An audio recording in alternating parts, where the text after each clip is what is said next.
Hi everyone, welcome back to National Institute of Montessori Teachers Training Center, Kodamalam. Today we goes to the next topic in practical life exercise, that means EPL. That's all about pouring. The Montessori water pouring activity is also known as wet pouring.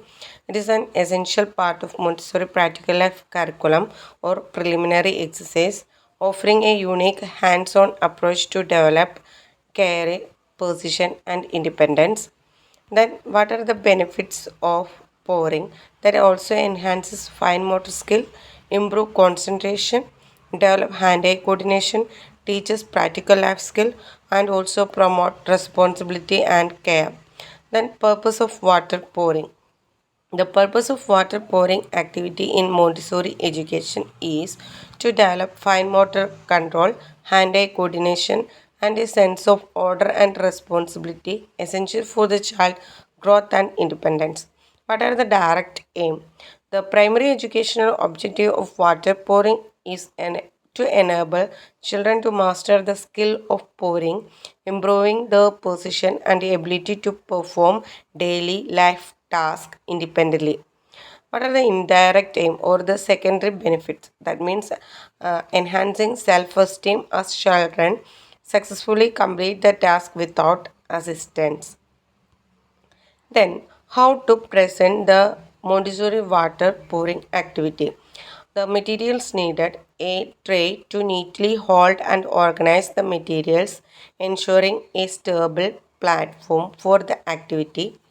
Two identical jugs or pitchers or cups appropriately sized for young children to handle, allowing for smooth and controlled pouring. Then water to fill one of the jug, providing the medium for pouring and practical life skill practice.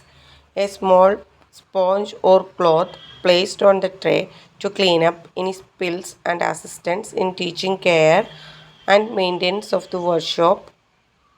Presentation.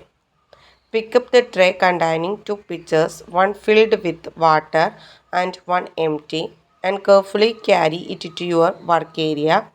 Then, step setting up. Gently set the tray down on the table and take a seat. Third observation, take a moment to observe the cups on the tray, nothing the full and noting the full and the empty ones. Positioning for pouring. Point the spot of the cup. Grasp the pitcher with your dominant hand on the handle and your subdominant hand underneath the spot for stability. Initiating pouring. Carefully lift the full cup and move it up and over the empty cup on the right. Pouring. Slowly tilt the cup and pour the water steadily into the center of the empty cup, controlling the flow to prevent splashes. Completing the pouring. After pouring, wait for the last drop to fall. Use a sponge to wipe the spot. Then replace the cup back to its original position. Clean up any spills on the tray with the sponge. Vocabulary: water, jug, cup, pour, steady, fill, spill, wipe, transfer, control, careful, etc. Okay, thank you.